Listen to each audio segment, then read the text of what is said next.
Hello, Husker fans, and welcome back to Big Red Banter Live. And this is a special edition, the NCAA Tournament edition, as the Nebraska basketball team is playing in March Madness for the ninth time ever in the NCAA Tournament. Of course, they are 0-8. We all know that. But today, hoping to end that streak against the Troy Trojans, the 4-seeded Huskers, the 13-seeded Trojans. Going to be 11:40 Central Time tip-off on True TV. So we're going to break it down. We're going to talk about this matchup. So anybody that's joining us on Facebook, YouTube, go ahead and hop in the chat. Let us know what you think about this matchup with the Troy Trojans today. And Danny, how are you on this Thursday morning, this game day morning for the NCAA tournament?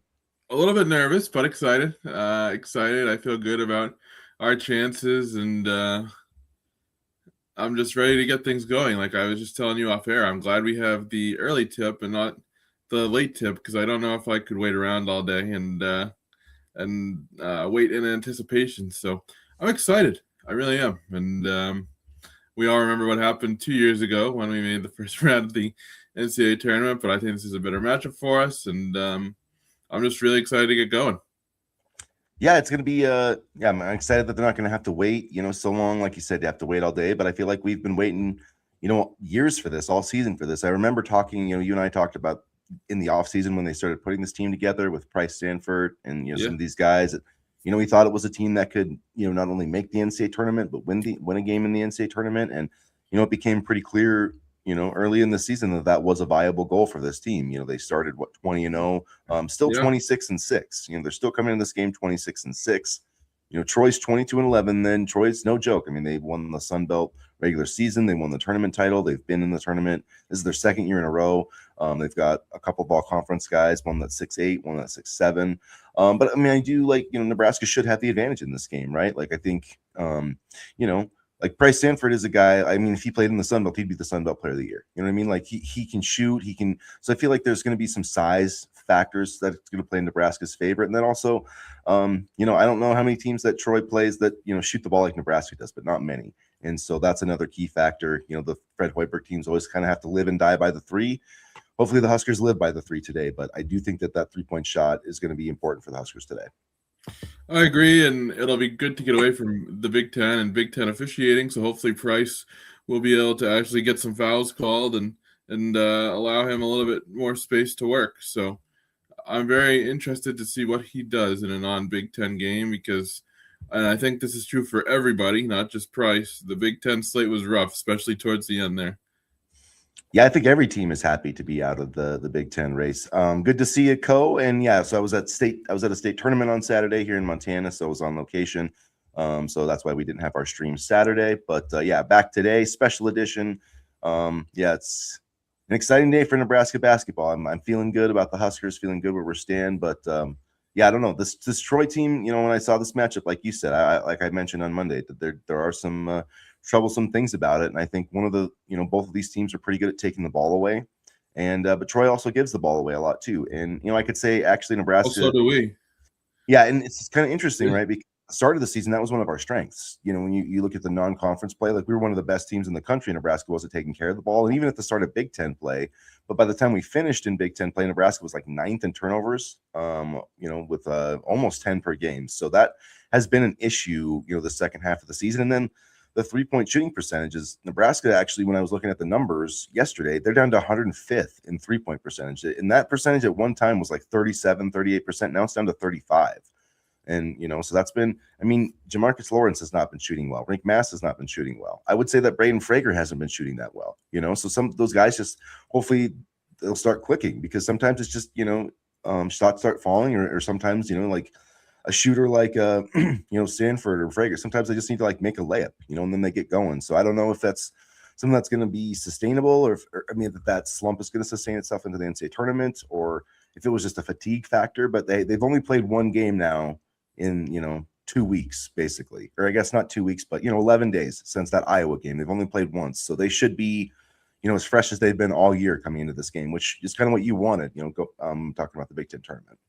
Yeah, I could care less if they advance to the Big Ten tournament or not. I didn't really care about that. I just knew they needed rest, because I would feel a little bit more hesitant about this game if they had gone through a full Big Ten slate, won the championship, and then had to turn around and play this game. So I'm just glad they got the rest, to be honest with you. I mean, like I just said, they needed to get out of Big Ten play badly. And, a lot of fans were upset about Friday, but I truthfully didn't mind it at all.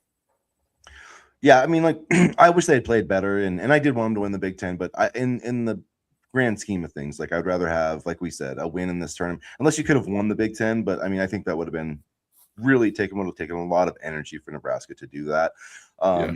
So they're 14th right now in the Ken Palm going into this matchup. I mean, like I know they've got 6 losses, but if you look at they haven't lost to a team ranked lower than 27th in the Ken Palm, because they lost to Iowa, lost to UCLA, lost to Michigan, lost to Purdue a couple of times. Illinois, right? Yeah, Illinois, which is in the top 10. So Purdue's 8th. Illinois is 6th. Michigan is 3rd. So that's 4 of their losses right there to top 10 teams. And outside of that one Purdue game, the Big Ten tournament game, they weren't really, which they were competitive in all of them.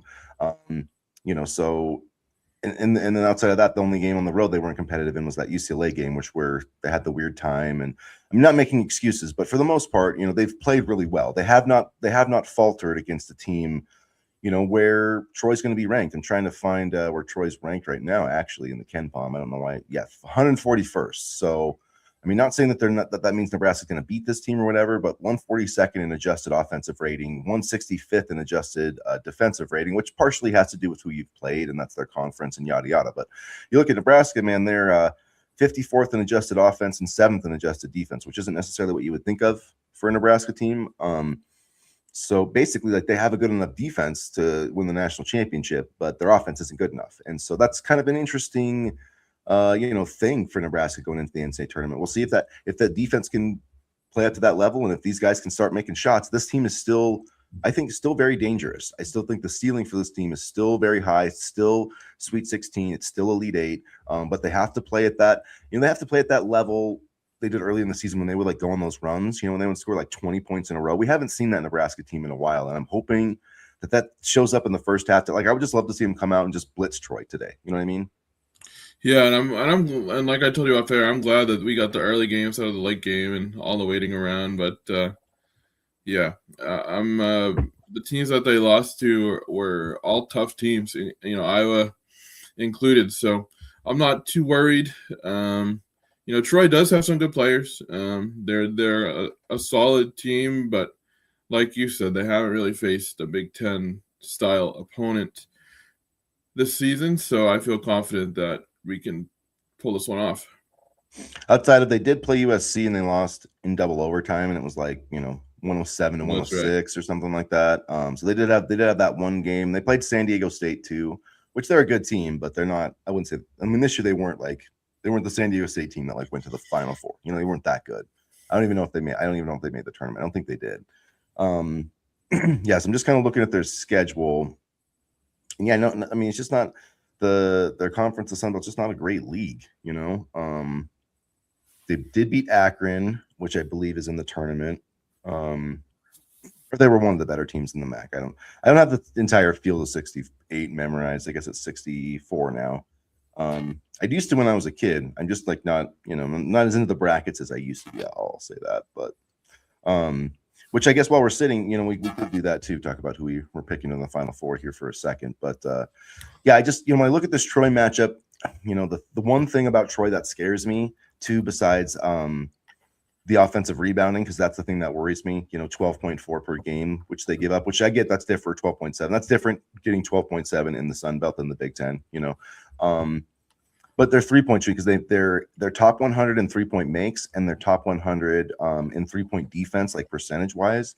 So I'm just, like their shooting percentage isn't great. They're 206th in percentage, but if they just have one of those days where they get hot, anybody can get hot from 3, and that's always kind of the concern. And so they do shoot a lot of them, kind of like Nebraska does. They feel like kind of an up-tempo team. They want to force turnovers, they want to run, they want to hit the boards. And I do think that sometimes Nebraska, somebody asked me on Facebook, like, why is Nebraska more apt to giving up these offensive rebounds? And I do think that part of it is, the way that they play defense, and they're trying to, they help so hard and they help so aggressively in the paint that sometimes, you see Nebraska players like running out to shooters. And so I think sometimes when that happens, those, they get stuck out of rotation, and then that's allowing other teams to kind of crash the boards. So, that's just part of it. And you just have to find a way to go get the ball. And I do think, if Nebraska wins the rebounding battle today, they will win this game. I'm pretty confident in that, unless Troy totally goes off from 3-point range. But those are the two factors, the turnovers and the offensive rebounds. Those are the things that if anything's going to get Nebraska in trouble, probably those two things.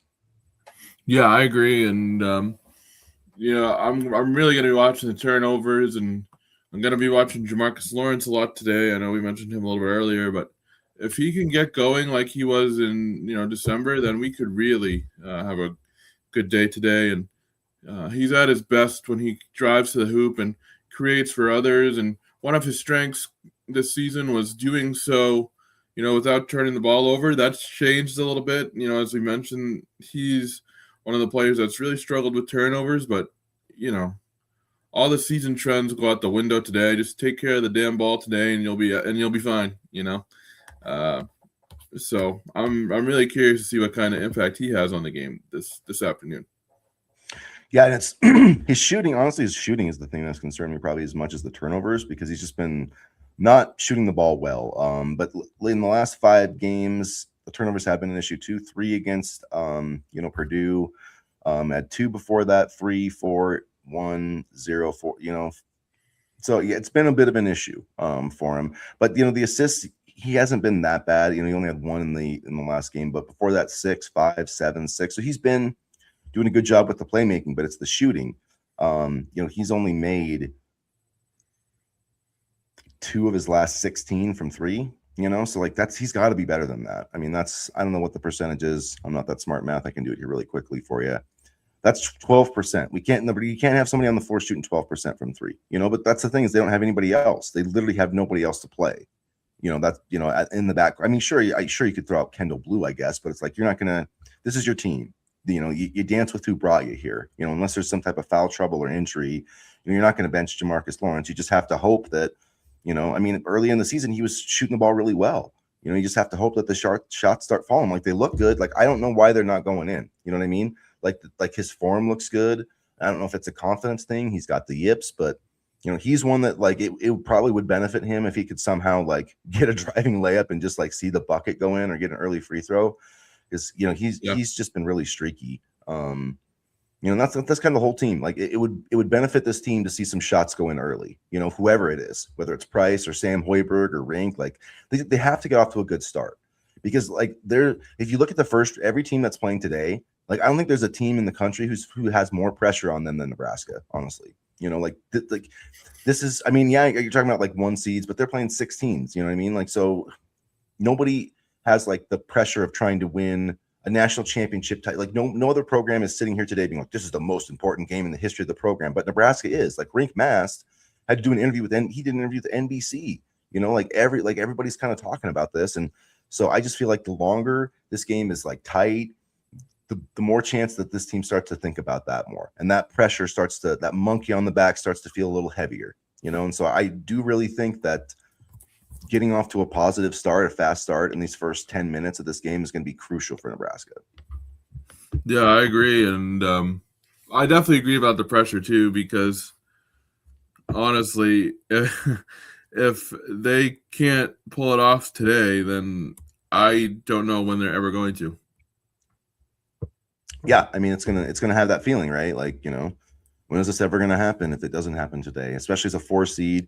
And we've seen it before. Nebraska's been a 6 seed and lost. They've been a 3 seed and lost. They've been an 8 seed a couple times and lost. So, it's happened. This is the highest seed Nebraska's had in the NCAA tournament since 1991. So we'll see. Hopefully things play out differently. I do feel, we do have a lot of confidence in this team. And the reason why, I think is their defense. I don't think that Troy's probably seen a defensive team this good this year. USC is a Big Ten team, but they're not in anywhere the same stratosphere as Nebraska in terms of defense and on-ball defense. And, and Erky Tunsil, he's a really good defender. It's a guy that's, a legit 7 feet. They're going to have to deal with that shooting around the rim. And that's not something that they're used to. I mean, even Rink Mast isn't a great defender or rebounder, I would say, but he's still, 6'9". And that's still different than, so I think that length, I'm hoping that length and that size is going to, really impact Troy, especially as they're trying to make, some of those attempts, especially in the 2-point shots and 3-point shots too, because It does. I do think that having the extra length of Sanford, Frager, some of those guys has helped Nebraska with their 3-point defense this year. So hopefully that will continue today. Yeah, I agree, and I think I'm looking for some good minutes from Jared Garcia today off the bench. I think he's shown at times that he can hit the 3-point shot, he can create and make plays and stuff like that. So I'm looking for some of the bench guys to step up today, and I know we have a thin bench as you noted to begin with, but I'm sure that they're going to empty out all the clips today. They're going to empty out the bench. They're going to do whatever they can to win. I mean, one of Troy's star players, I can't remember the name off the top of my head. He wasn't originally supposed to go because he was hurt, but now he's ready to go. So I mean, it just shows that these guys are prepared for this game and they're ready to play. Yeah, and Jared Garcia, I mean, he hit two. He was 2 of 8 against Purdue, but he did hit 2 threes. So he's been playing. He's been playing more and more. So it wouldn't be shocking at all to see him out there playing. Need to get some offensive rebounds. Cale Jacobson, needs to have a big game today. It seems like whenever he's playing well, Nebraska always seems to do well. And not that he didn't play well Saturday, he played okay, but he's just, for whatever reason, when that guy's out there, it seems like I just feel like this is a Cale Jacobson kind of game, they need a really strong defender, somebody who can guard in the backcourt. And he's the guy that can guard multiple spots. So I'll be interested to see what kind of effort he brings in today. And they're gonna need that, like, Braden Frager at some point, to be an X factor. Because that was like one thing that made this team really good. And the last 3 games, he's got 16 points. Like that's not going to be good enough. Like, and before that, the 3 games before that, 17, 21, 15. So he literally scored more, so they played USC, the last game against USC, scored more in that game than he scored the last 3 games. So that has to change. I don't know what's going on with him. I mean, he's had stretches like this before. He's had stretches where he had 4 games in a row in single digits. So this is his worst stretch of the season, but he did have a little stretch like that, and he bounced back with 3 straight, double-digit games. So, I don't know exactly either. But one for his last 9 from 3-point range, like that's not good. 2 for his last 11 if we want to go back another game.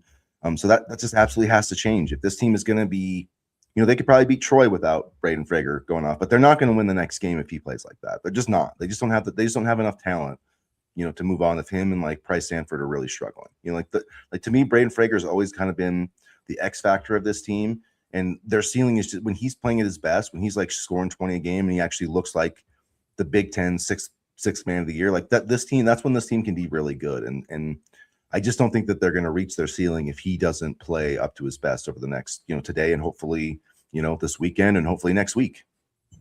Yeah, and I mean, to me, Rink Mass is the X factor of this team, and he has been playing a little bit better after, we talked about him struggling after his hospitalization at the beginning of February, but to me, he needs to get going today, or else this team is going to struggle. I know he's had his struggles towards the end here, but if he can just get some shots to fall early, get his back to the basket, be able to be the playmaker that he can be from the post, then I think Nebraska has a good shot at winning this game today. Yeah, that's got to be. He has to play well too, especially. This team, like with Troy, I mean, they're a good 2-point defense team, but I don't know how much. Like, I haven't like broken it down. Like, I don't have synergy. I probably should, but I haven't like broken down what their numbers are at the rim. Like, and I feel like probably not as good. They're not a great rim protection team, and even so, like it's the Sun Belt to the Big Ten, so they're not going to have. They have one guy. They don't have anybody on their roster that's taller than 6'9". So in terms of like finishing.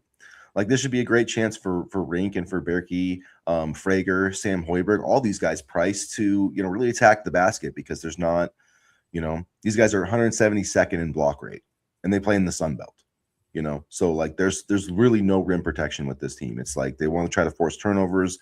They are okay if you take 3-pointers. They just don't. It's kind of in a similar way to Nebraska, I would say, in the way that they kind of funnel shots at the 3-point line. because that's where they're trying to take a lot of them. So, I do think that Nebraska should be able to get inside and take advantage. But that's the thing is they just, for whatever reason, this team is really good. I think probably with just on-ball pressure.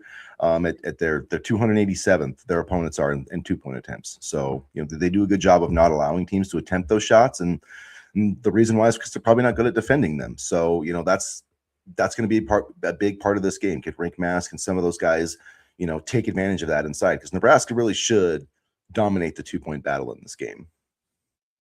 Yeah, I agree, and they can do it a bunch of different ways. The shots, getting to the line, being dominant in the post. They have multiple ways that they can be dominant, and at times we haven't seen that this season. But this would be the perfect game to try to establish that dominance once again.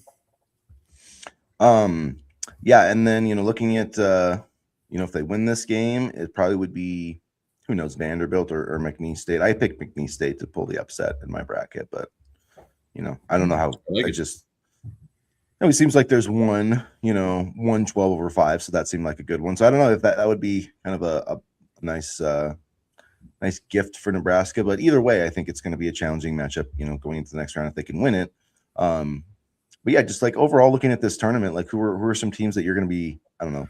Who are some teams that you like outside of like maybe the top seeds? Teams that I like outside of the top seeds. Let me just pull up a bracket real quick so I can look. There's so many teams that in this tournament, and there you go. Which getting the bracket up isn't even so easy. We talked about that the other day. No, not at all. You'd think it. Well, you just go down this wayward. You get all these things that make you click and think it's a bracket. And then it ends up not. Yeah. And you're just like, oh yeah. I'm actually looking at a bracket from the New York Post. So. You just lose your mind after a while. But that's. So some of the teams that I'm watching, actually, one of them is Wisconsin. I think Wisconsin. Yeah. You talk about teams built for March. Their March is in their blood, and they always play well at this time of year, and so Wisconsin is what I'm watching. If I had to pick an upset, I'm just looking. I do like McNeese. I think when you look at even a team, I know they're playing St. John's, but hear me out here. Northern Iowa, they have also shown that they can get it done in March. I am really intrigued by the Miami-Missouri matchup. I think Missouri's tough. I think they play, relatively physically, and Miami is a good team as well. They're on a roll right now, so I'm intrigued about that one. And then so a lot of these, Arizona against Long Island, Duke and Siena, Michigan against Howard or UMBC. I think those games are kind of speak for themselves, but you never know in March. North Carolina against VCU is another interesting game because North Carolina is a really, really good team, but they have had their struggles this season. So, so a lot of interesting games, and I'm just looking at the bracket. I feel like the 1 seeds are pretty safe this year, but you never know. Yeah, I think I didn't tend to pick a ton of upsets this year. I think my Final Four is Duke. God, I'm trying to remember now. Duke and oh my gosh, this is bad. Duke, I can't even remember. Okay, I already said Duke like 4 times. So it's Duke, Michigan, Purdue, and Lord, who was the other team that I got? I can't even remember now. This is so bad. Out of the South region. It's out of Nebraska's damn region. Yes, that's who it is. Houston. Yep, I got Houston going. So yeah, I got two Big Ten teams in the Final Four. So we'll see how that works. We'll see how that works out. Probably won't happen. I do have Wisconsin knocking off Arizona in my Sweet 16. Ooh, that'd be nice. So that'd be kind of a. I don't know. I mean, they beat Michigan, and then they beat Michigan State. They beat Illinois twice. They beat Purdue. Like, they beat a lot of really good teams I'm lately. so glad we faced Wisconsin when they were still trying to figure stuff out. Yeah, and they have those two really good guards and all those shooters. So it's just like, if you don't play them often, it's kind of like this is a normal Wisconsin team, but like with better guards. And so I feel like that's kind of like the perfect recipe to make a run in March. And then I don't know. I'm probably like buying too much into what Purdue did last week. You know, that happens to me sometimes, but I just feel like, man, Braden Smith is, he's as good as it gets in terms of point guard play. And if Oscar Puff is going to play like he's played the last, I mean, if he plays like that, like this team can go to the Final Four, and they were ranked number 1 to start the year. So I don't know if he can, because he on won't Friday, he won't be allowed to travel and push everybody around like he does in the Big Ten. To, read the Lord of the Rings in the paint and have make s'mores and have a good time. That's going to be interesting to see, because if you take away his time in the paint, that could change the game completely. I don't know. We'll see how they're officiating. Yeah. And like, I mean, even against Michigan, like there was some plays against Purdue where, I mean, I know it's like slowed down, but there was one guy who like traveled like 4 feet, and he went from like the center of the paint, and then he didn't dribble, but he kept moving forward. And it was like, oh, he's right under the basket now. It was like, that's kind of cool, if you can.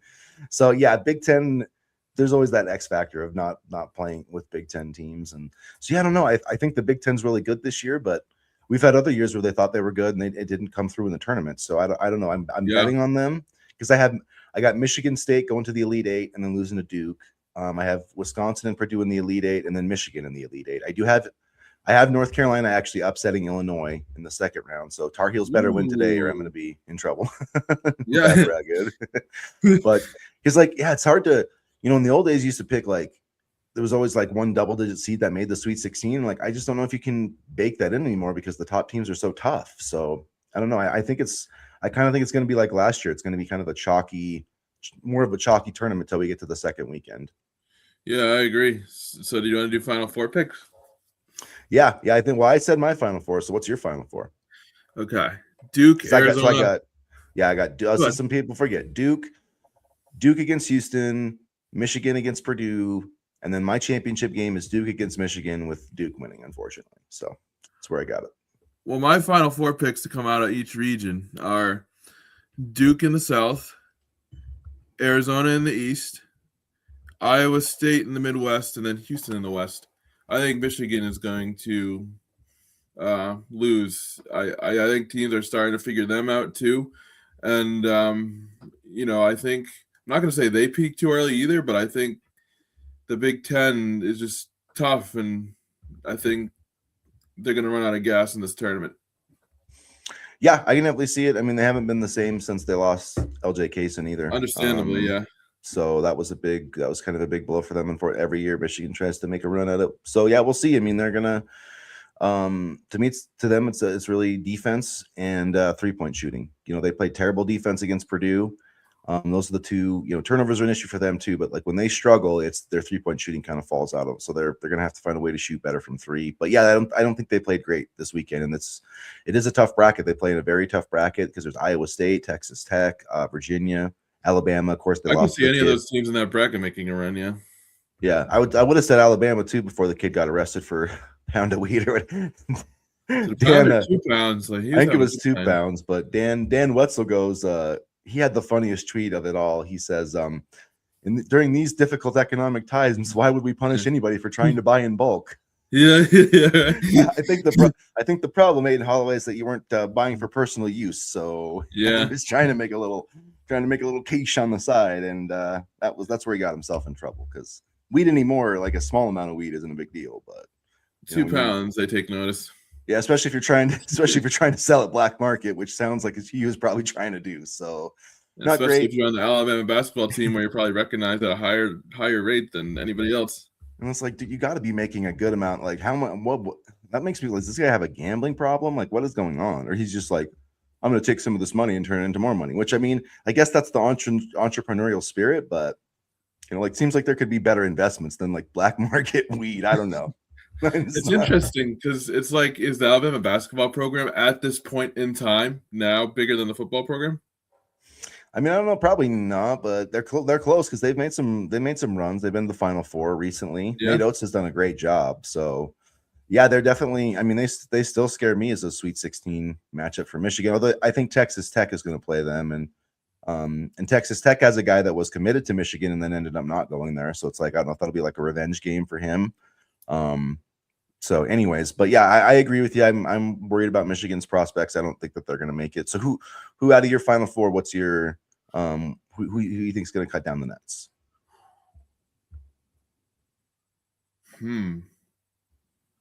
So yeah, Duke.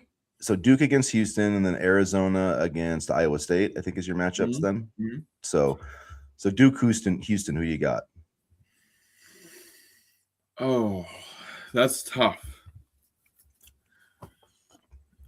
I'm gonna go Duke. I think I should check the bracket. I should make sure I'm right on that, but I think so. Yeah, you're right. I'm gonna go Duke, but Houston always seems to show up in March as well. So it's like, I love Houston. I love if it's not Michigan or Nebraska, I want Houston to win it. And yeah, the reason Kelvin Sampson, Houston head coach, he used to coach in Montana. That was his first head coaching job, was at Montana Tech University, Butte, Montana.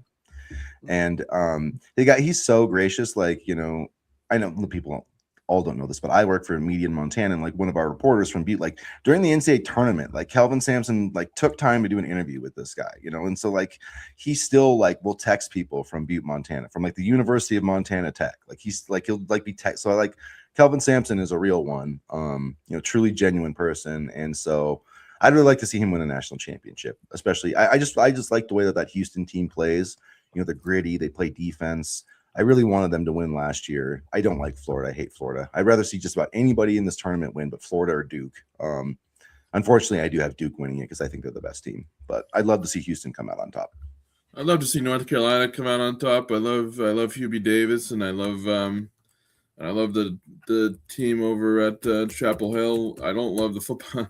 I don't love the football team, just the basketball team. But no, I've always had great respect for the Tar Heels, so it'd be cool to see them win it, but I don't think that's going to happen.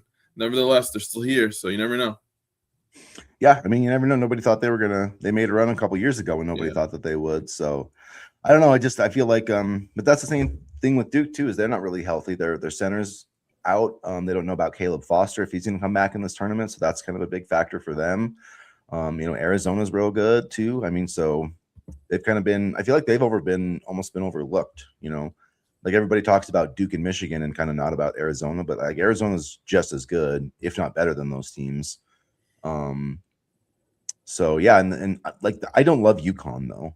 I don't really love UConn that much. I think they're kind of vulnerable, and Florida's really good though. I could see Florida just like, unknowingly winning 2 titles in a row, just like they're really good, and I'm not sure anybody in their region's going to knock them out, but I do think Houston's going to have a good chance though. That would be I'm like hoping that's the game, because that would be a rematch of last year's championship, and so that would be really fun. I love when teams kind of play each other, like for a second year in a row in the tournament. Like we don't have as many of those like rivalries because like everybody's portaled and everybody's left, but Houston kind of has a lot of the same players. And they've done a pretty good job of being like immune to losing guys to the portal. And I think that's just because they love Kelvin Sampson. And Todd Golden's done a great job too. So those are, I would say, outside of Michigan, the teams I think can win it all: Florida, Duke, Houston, and Arizona. And Michigan. I think the title, I would be shocked if it wasn't one of those 5 teams. It's kind of cool to see John Shire as the head coach of Duke now. I mean, I still remember that 2009-10 team with Shire, Nolan Smith, Kyle Singler, the Plumlee brothers, and Ryan Kelly and stuff like that. So it's kind of cool to see Shire back in the tournament, and he knows it well. I mean, that 2009-10 team was absolutely stacked for Duke. I believe that was the team that they just barely hung on to Butler after Gordon Hayward's half-court shot just missed, and I was rooting for Butler in that tournament. I remember rooting for Brad Stevens, and now he's here in Boston, so it all worked out. But I just remember being so excited to watch that Butler team, and honestly, now I don't know if we'll see a Cinderella story like that again. But that year was a fun tournament. That was a really great Butler team. I actually saw that Butler team in the Sweet 16 in the Elite 8 that year in person. I went down to Salt Lake City and watched them beat. Cool. They beat John Boeheim's Syracuse team was number 1 seed. They beat them. Then they beat Jacob Poland in Kansas State. Yeah, that was a really great team. Gordon Shelvin Haywood, Mack and yeah, and Gordon then they Hayward. had his name was like Matt Butler or something, was the big guy. They had a big guy Yep, too, and yep. yeah, so that was a really great team. So yeah, it's What gonna are we be doing in Salt a Lake fun City? tournament. I was Just just there for the tournament. oh, Yeah, just I used to go to March Madness every year with my dad. So that's cool. yeah, it's been pretty fun. I've seen quite a few. I saw like Kevin Durant, Wow. Aaron Brooks. I saw JJ Redick. I saw Duke when when JJ was a freshman. I saw Was Adam it like Morrison. 05, 06? Yeah, yeah, Yeah, maybe because I remember 04. JJ and Adam had a Sports Illustrated cover, and they were the talk of the town, and everybody Yep. hated JJ. It was like a Christian Leitner 2.0, but he was fun to watch, man. He was fun to watch. Yeah, he was a Christian. They hated Yeah, JJ. I remember like they would have to. JJ would go to the free throw line, and the TV they would have to mute the broadcast because they were just swearing him out. yeah, everybody did hate JJ Redick. He was a damn good shooter though. He was. He was money. So yeah, I got to see him. Let's see, Andre Iguodala. Got to see him for Yep. Arizona. Who else? God, they had some other. They had like Luke Walton was on the team at the time. I'm trying to think who else they had. Maybe Richard Jefferson. That might have been after his time. I can't remember.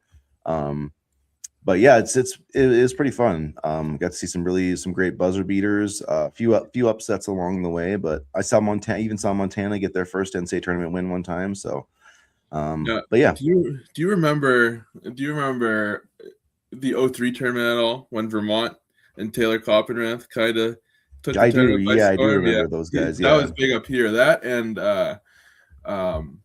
when Jared Dudley and Tyrese Rice made a run with Boston College, those are two big ones up here. And honestly, I actually saw that team make the Sweet 16 because they beat That's Montana. cool. They beat Montana to get to the Sweet 16.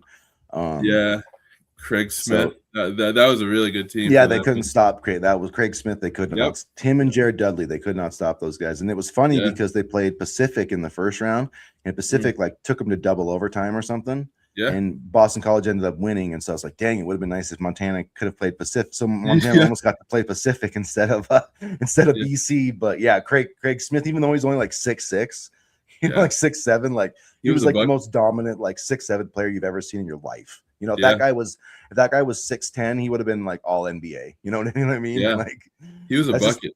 Like that's one of those things. Like if I was like I'm like 5'10", if I was like 6'3", like I could have played high school basketball, like at a strong level in Montana. But Craig Smith was like, that's the same thing where he could have dominated the abs. Like he was good in the NBA. Like he had more than a cup of coffee in the NBA. But if the dude would have been 6'10", like he would have been an absolute force. Yeah, no, that was a good BC team. I remember that. Yeah, we're just kind of going down memory lane here, but no, that was a good BC team, and quite honestly, BC basketball hasn't been the same since. And so, that was a unique period. Speaking of someone who lives kind of pretty close to Boston College, because you had the basketball team, and then you had a quarterback by the name of Matt Ryan helping kind of bring the football team back up. And at one point in the golden days of BC, at one point in 07, they were the number 2 team in the country. I don't know if you remember that, but I do remember that. I remember when they almost lost to Virginia Tech, and he like brought them back. And the drive in Blacksburg, that was when we all kind of knew, we're like, wow, this kid's pretty good. But sorry everybody, we're just reminiscing here, but just opened my memory vault, and those are some good times. I can't believe that was almost 20 years ago now. So that's pretty crazy. Yeah, it's pretty wild how fast the time goes. We should mention, I guess, before we get to our final predictions, the women's team rolled last night, which was good to see. It was kind of fun I like how they do the the first 4 on the actual court, because then they got to play at Cameron Indoor, and so that was fun to see.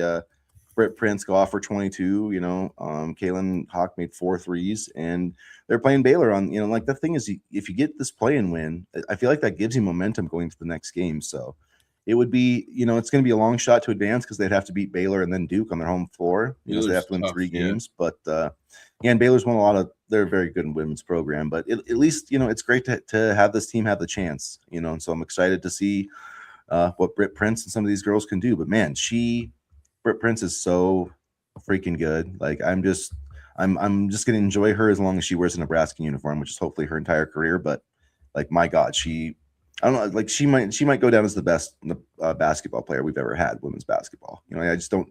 I can't think of anybody who is as good or as talented as she was. So yeah, so don't take that for granted, guys. We don't know how long she's going to be here.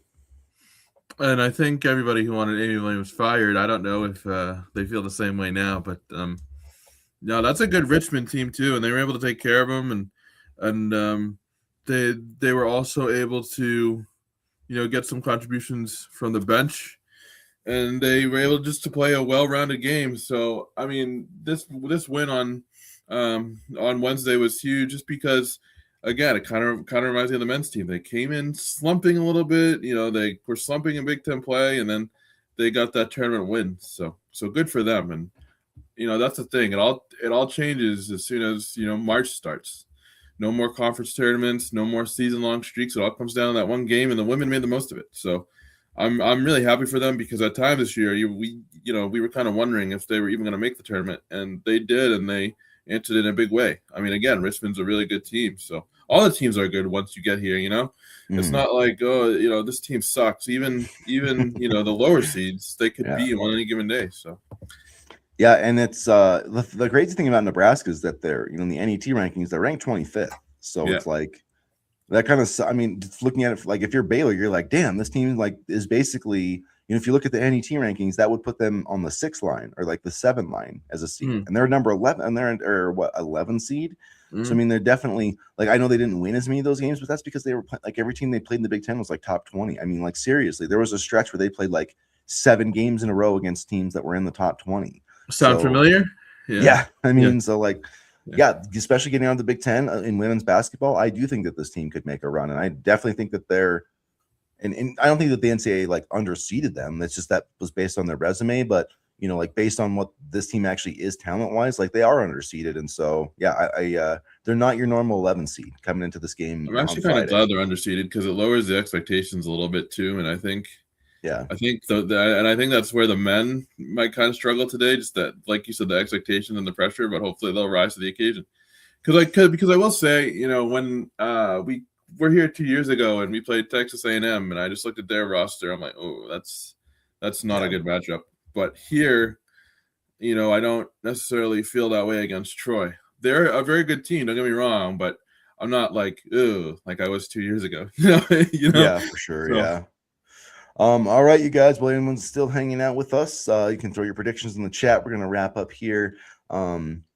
Nebraska against Troy. Nebraska is a 13.5-point favorite. If you don't know, tip off 11:40. True TV, people. I know it's a strange channel, but I'm confident that you'll be able to find it. Look at your TV guides if needed.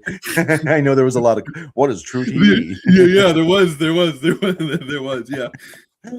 I saw something like NCAA fans tuning into True TV intentionally on the like you've probably watched True TV, just didn't realize it. Like scrolling through. Well, I think they ended up in a name change. Night. I think True TV was something else. And then okay. Well, no.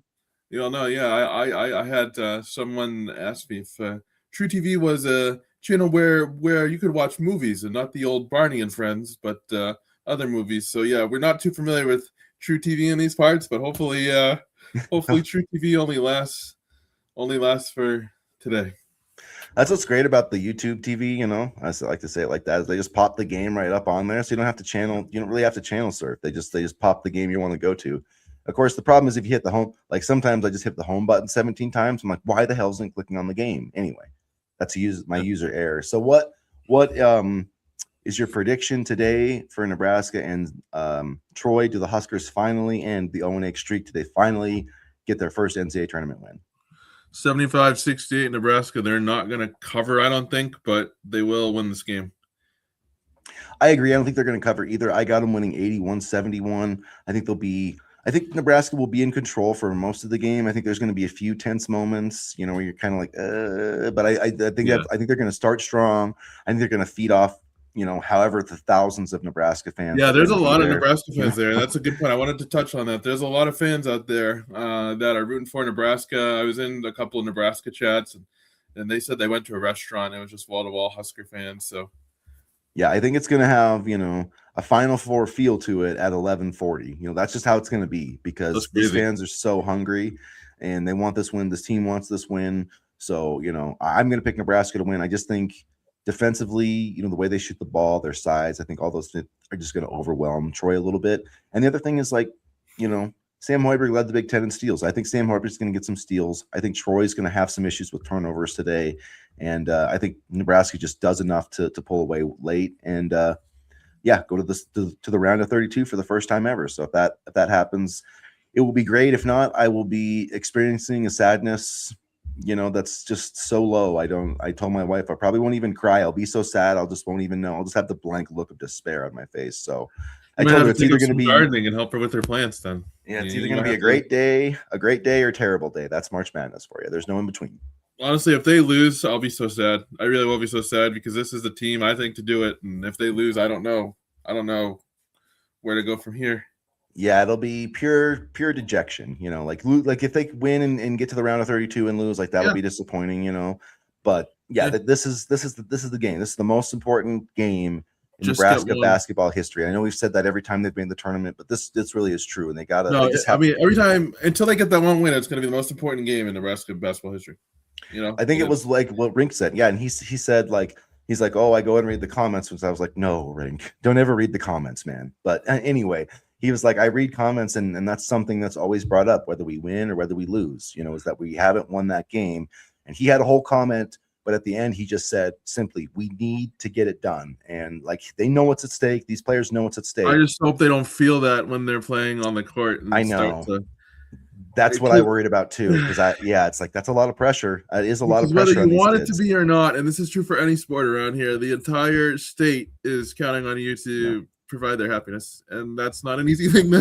No pressure there, guys. No worries. So I do worry about for 18 to 21-year-old kids. I know most of our team is older. Most of these guys are in their 20s, but still, Braden Frager probably isn't. It's still a lot of pressure some of these kids probably can't even legally drink. And all of our hopes and dreams are resting on their shoulders. So just keep that in mind.